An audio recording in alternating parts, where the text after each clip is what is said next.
जय श्री श्याम प्यारे बच्चों, स्वागत है आप सभी का आपके अपने YouTube channel Saraswati Educare centre पर। मेरा नाम है राजीव सैनी बेटा और मैं आपको पढ़ाऊंगा अकाउंटेंसी और इकोनॉमिक्स। तो आज की क्लास में हम लोग स्टार्ट करेंगे बेटा अपना इकोनॉमिक्स 11th, ठीक है। और उसकी जो एक बुक है जिसका नाम है माइक्रो इकोनॉमिक्स, उसको आज हम लोग स्टार्ट करने जा रहे हैं।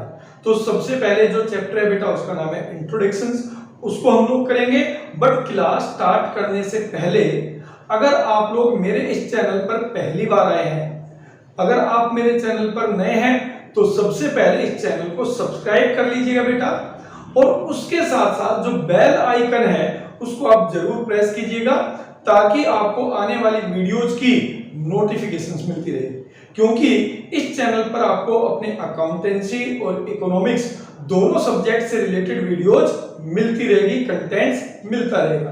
अगर आपको वीडियोज पसंद आती हैं बेटा तो अपने दोस्तों के साथ जरूर शेयर करें और इन वीडियोज को लाइक करें और कमेंट करें, ठीक है बेटा।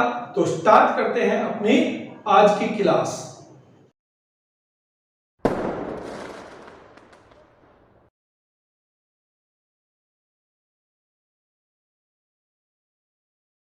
तो बेटा आज से हम लोग स्टार्ट करेंगे अपनी 11th क्लास की इकोनॉमिक्स, ठीक है। तो हमारी आज पहली क्लास है। तो उससे पहले मैं आपको बताना चाहूंगा कि इकोनॉमिक्स की हमारे पास दो बुक है, जैसे मैंने आपको सिलेबस के टाइम पर बताया भी था। तो उसमें से हम लोग स्टार्ट करने जा रहे हैं बेटा अपनी माइक्रो इकोनॉमिक्स। क्लियर है? बुक के जो राइटर है बेटा वो है संदीप गर्ग, और संदीप गर्ग बुक में जो पहला चैप्टर है बेटा उसका नाम है इंट्रोडक्शंस, उसका नाम है इंट्रोडक्शंस। और उसमें आपको सबसे पहले कुछ कॉन्सेप्ट्स बताई गई हैं बेटा जो कि हमें इकोनॉमिक्स में यूज करनी पड़ेगी। देखिए वैसे तो जो माइक्रो इकोनॉमिक्स है ना वो बहुत प्रैक्टिकल इकोनॉमिक्स है। ये वो इकोनॉमिक्स है जिसको हम सब लोग अपनी लाइफ में यूज करते हैं, और जैसे जैसे हम लोग आगे बढ़ेंगे तो मैं आपको कई जगह बताऊंगा भी कि कैसे हम लोग इस इकोनॉमिक्स को अपनी लाइफ में यूज करते हैं, ठीक है। तो सबसे पहले आपको यह ध्यान रखना है कि जो इकोनॉमिक्स है उसकी अपनी एक लैंग्वेज है। तो उन वर्ड्स को, जो इकोनॉमिक्स की लैंग्वेज के वर्ड्स हैं, उन्हीं को हमें अपनी इकोनॉमिक्स के लिए यूज करना है। ये सिंपल इंग्लिश नहीं है। जो टर्मिनोलॉजी दी गई है इकोनॉमिक्स के लिए आपको वो टर्मिनोलॉजी ही यूज करनी पड़ेगी। तो उनमें से जो सबसे पहली टर्मिनोलॉजी आपको बताई गई है बेटा वो है इकोनॉमी, ठीक है। इकोनॉमी क्या होती है बेटा? इकोनॉमी का सिंपल लैंग्वेज में जो मतलब होता है बेटा वो कंट्री ही होता है, ठीक है। इकोनॉमी हम इकोनॉमिक्स में किसको कहते हैं? कंट्री को कहते हैं, ठीक है। जैसे हम कहते हैं इंडिया इज एन इकोनॉमी, ठीक, तो इसका मतलब क्या होता है कि भारत भी एक अर्थव्यवस्था है, ठीक है। तो इकोनॉमी की डेफिनेशन क्या होती है बेटा? इकोनॉमी बेसिकली एक सिस्टम है बेटा जो वहां पे रहने वाले लोगों को रिसोर्सेज प्रोवाइड करता है ताकि वो लोग अपनी जीविका चला सके। तो इसीलिए हम कहते हैं इंग्लिश में economy is a system which provide resources to their residents, जो कि अपने रेजिडेंट्स को रिसोर्सेज प्रोवाइड करती है so that they can earn their living, ताकि वो अपनी जीविका चला सके। तो इसी को हम कहते हैं इकोनॉमी। देखिए हर इकोनॉमी यानी हर कंट्री का मेन पर्पस क्या होता है? उसका मेन पर्पस होता है कि बेटा वो लोग जो उस देश में रह रहे हैं उन सबको रिसोर्सेज प्रोवाइड कराए जाएं ताकि वो लोग अपनी जीविका उस देश में आसानी से चला सकें। और इसी के बेस पर, रिसोर्सेज की अवेलेबिलिटी के बेस पर बेटा हमने इकोनॉमी को डिवाइड किया हुआ है दो कैटेगरी में। एक होती है डेवलप्ड इकोनॉमी। डेवलप्ड इकोनॉमी हम किसको कहते हैं? विकसित देशों को कहते हैं बेटा। वो विकसित क्यों है? बिकॉज उन इकोनॉमी में resources have more numbers of resources, उनके जो रिसोर्सेज है वो बहुत ज्यादा होते हैं, वो अपने लोगों को इजीली रिसोर्सेज अवेलेबल करा देते हैं और वो आसानी से अपनी जीविका उन देशों में कमा लेते हैं, जैसे कि अमेरिका, ऑस्ट्रेलिया, कनाडा, ठीक है। बट दूसरी जो इकोनॉमी होती है वो होती है under developed economy. Under developed economy का मतलब अल्प विकसित देश। ये कौन से देश है बेटा? जिनके पास रिसोर्सेज नहीं होते हैं, ठीक है, और वहां पे लोगों के लिए सरवाइव करना, अपनी जीविका कमाना मुश्किल होता है। तो यहाँ पर जो इकोनॉमी है तो आप समझ सकते हो इकोनॉमी हम किसको कह रहे हैं बेटा? देश को ही कह रहे हैं, ठीक है। इकोनॉमी हम किसको कह रहे हैं? देश को कह रहे हैं। और हर देश का मुख्य उद्देश्य होता है कि वो अपने देश में रहने वाले सभी लोगों को रिसोर्सेज प्रोवाइड कराए ताकि वो सब लोग अपनी जीविका आसानी से चला सकें।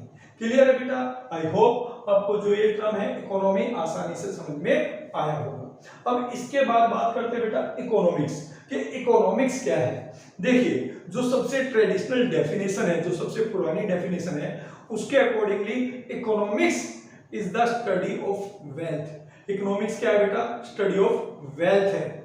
हिंदी में हम इकोनॉमिक्स को अर्थशास्त्र कहते हैं बेटा। अर्थ का मतलब होता है धन, अर्थ का मतलब होता है धन, और शास्त्र का मतलब होता है ज्ञान। तो उसके अनुसार अर्थशास्त्र की डेफिनेशन क्या हुई? ठीक है, धन का ज्ञान है।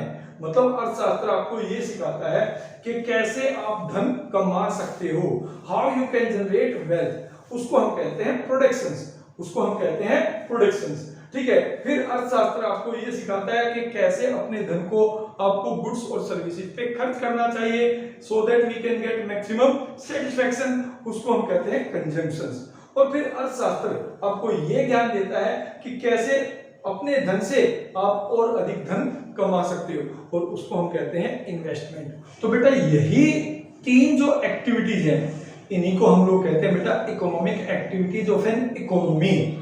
कौन कौन सी? प्रोडक्शन, कंजम्पशन और इन्वेस्टमेंट। क्लियर है बेटा? तो अब बात करते हैं कि हमें इकोनॉमिक्स पढ़ने की आवश्यकता क्यों है। देखिए बेटा, every economy have to face these three issues. ये तीन समस्याएं हर प्रकार की अर्थव्यवस्था को फेस करनी पड़ती है बेटा, चाहे वो डेवलप्ड इकोनॉमी हो चाहे वो अंडर डेवलप्ड इकोनॉमी हो। तो कौन सी प्रॉब्लम?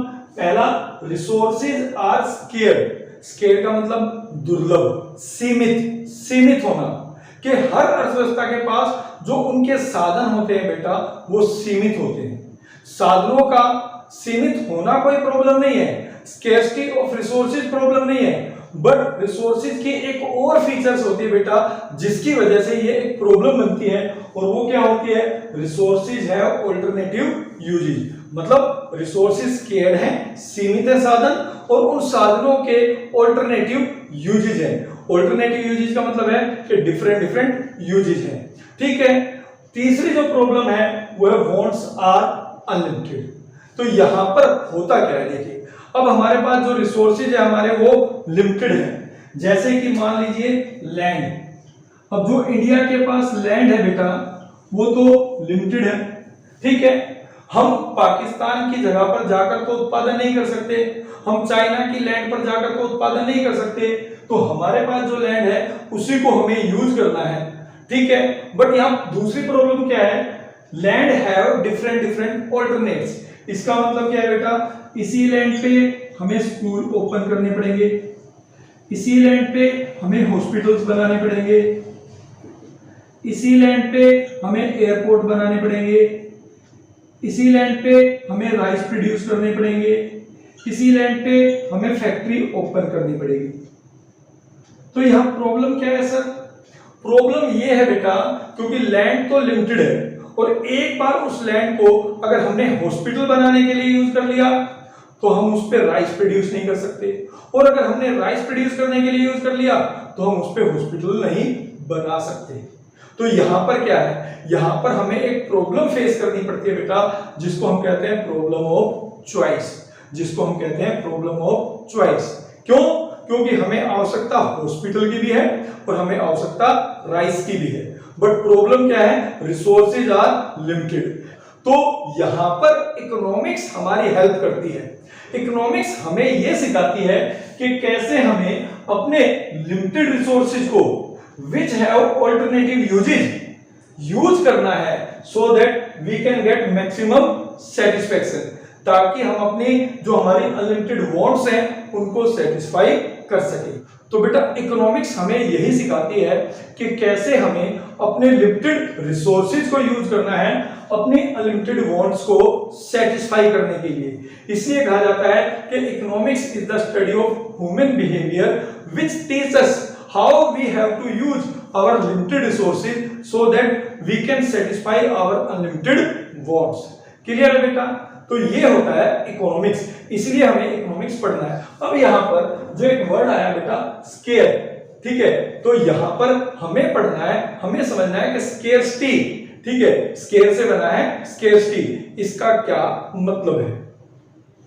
तो बेटा अब बात करेंगे कि जो स्कार्सिटी है ये है क्या, क्योंकि हमने कहा रिसोर्सेज आर स्केयर और स्केयर से ही बना है स्केर्सिटी या स्कार्सिटी, ठीक है। Scarcity is a situation when the demand of a goods is more than it's supply even at zero price. मतलब एक ऐसी सिचुएशन होती है बेटा जिसमें किसी भी गुड्स की डिमांड उसकी सप्लाई से ज्यादा होती है, चाहे कीमत शून्य क्यों ना हो।